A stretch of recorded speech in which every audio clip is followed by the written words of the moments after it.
This channel is proudly sponsored by Shades of Vengeance. They bring to you Era Friction, a tabletop RPG where you are the ultimate action hero, harnessing the power of movie continuity errors to save the day.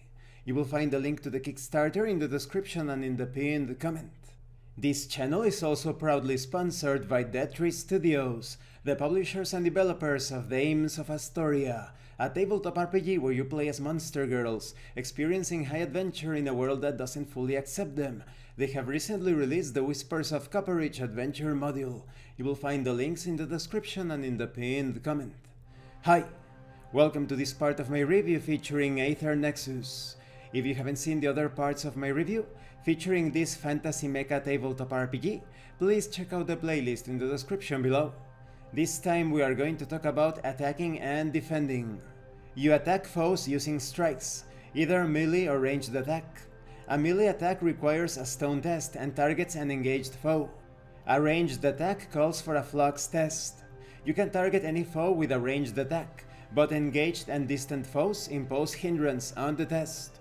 You defend against a foe's attacks by testing an aspect determined by the foe's stat block. When it comes to the armor die, this is granted by your apparatus frame. It can be rolled to reduce incoming damage.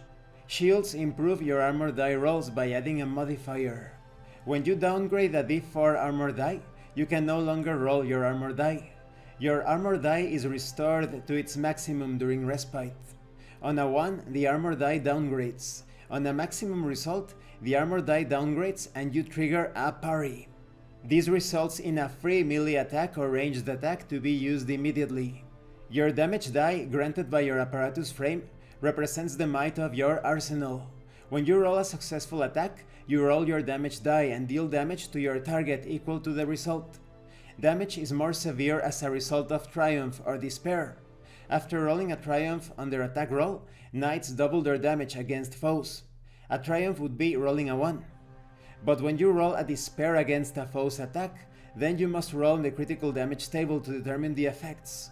Maybe you become shaken, or maybe you lose a weapon until respite. When it comes to rupture damage, some abilities and effects deal rupture damage, which cannot be reduced in any way. Rupture damage is always applied directly to the energy of the target.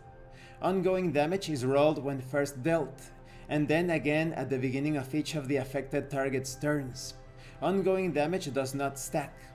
A larger ongoing damage die always replaces a smaller one. Ongoing damage continues until maximum damage is rolled on the die, or until rules text says otherwise. Concerning the Legion dice, this is a very interesting feature. It takes many forms in Aether Nexus: animal companions, battle-ready allies, or weaponized swarms. Legion dice are temporary resource dice, granted by abilities and other effects. Legion dice can be rolled with and added to both damage dice and armor dice. Legion dice downgrade on rolls of 1, as well as on a maximum result. A knight can never have more than 1 Legion die at a time. In the case where you gain more than 1 Legion die, the larger die replaces the smaller one. And this concludes this part of the review. In the next part we are going to talk about perils and knights on foot. I really like the Legion die feature because this means that you could summon a swarm of creatures to either protect your knight, your apparatus, or attack your enemy through them. And of course, attacks and defense rolls are very simple. It's always a simple test. That's it. And of course, the context can modify this test, this roll. Thank you for watching this part of the review. Don't forget to leave a like, a comment and subscribe. And thank you so much to those of you that are going the extra mile to support the channel. If anyone else wishes to further support the channel, consider joining as a member and enjoying exclusive tabletop RPG tips. You can also use the super thanks button and check out the pinned comment below. This has been Abraham L. Jaguar, a professional game master.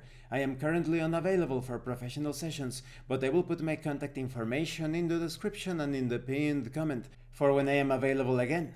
And remember, in tabletop RPGs, you are not having a conversation about your characters. You are experiencing the game world as your characters. Once again, thank you and see you later.